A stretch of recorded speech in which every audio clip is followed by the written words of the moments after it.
150 বছরের বেশি প্রাচীন ব্রাহ্মণবাড়িয়া পৌরসভা এমনিতেই স্বাভাবিক সময়ে যানজটের নাকাল থাকে পৌর এলাকার রাস্তাঘাট। এর মধ্যে গত 5 আগস্ট শেখ হাসিনা সরকারের পতনের পর থানাগুলোতে হামলার ঘটনায় ভেঙে পড়েছে ট্রাফিক পুলিশের সেবা কার্যক্রম।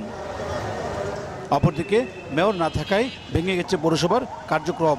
ফলে শহরে অবৈধ রিক্সা, ইজি বাইক ও ভারী যানবাহন প্রবেশ করছে অনেকটাই নির্বিঘ্নে। ফলে প্রতিদিন সকাল থেকে গভীর রাত পর্যন্ত ঘন্টার পর ঘন্টা তীব্র যানজট লেগে থাকে পুরো শহর জুড়ে। এতে ভোগান্তির শিকার হচ্ছেন পৌরবাসী। সিএনজি, অটো, রিক্সা প্লাস এই যে সড়ক বাজার প্রতিদিন শত শত ট্রাক আসতেছে, এই ট্রাকের জন্য বিশেষ করে যানজটে লাগতেছে। মসজিদ উঠতে ট্যাঙ্কের পার যাইতে লাগে 5 মিনিট, এই জায়গাতে লাগতে 1.5 ঘন্টা। যানজটে বৈশা থাকতে থাকতে রোদ্রে আর ভালো লাগে না।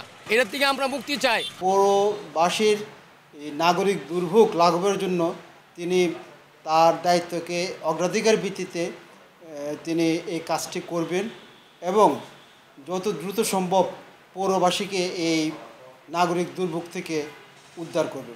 এদিকে মাঠের বাস্তব চিত্র তুলে ধরে ট্রাফিক পুলিশ কর্মকর্তা জানান, 5 আগস্ট থানায় হামলার ঘটনায় মামলা দায়েরের সরকারি সরঞ্জাম খোয়া গেছে। সরঞ্জাম হাতে পেলে মামলা দায়েরের কার্যক্রম শুরু হবে। ভবিষ্যতে আমাদের এগুলো চলে আসলে পজ মেশিন, তারপর মামলা করার সিস্টেম যেগুলো ছিল ওগুলো চলে আসলে আমরা আশা করি ট্রাফিকের ব্যবস্থা আরও উন্নত হবে। অটো, সিএনজি এগুলোর সংখ্যা আশেপাশে গ্রাম থেকে আরও চলে আসছে।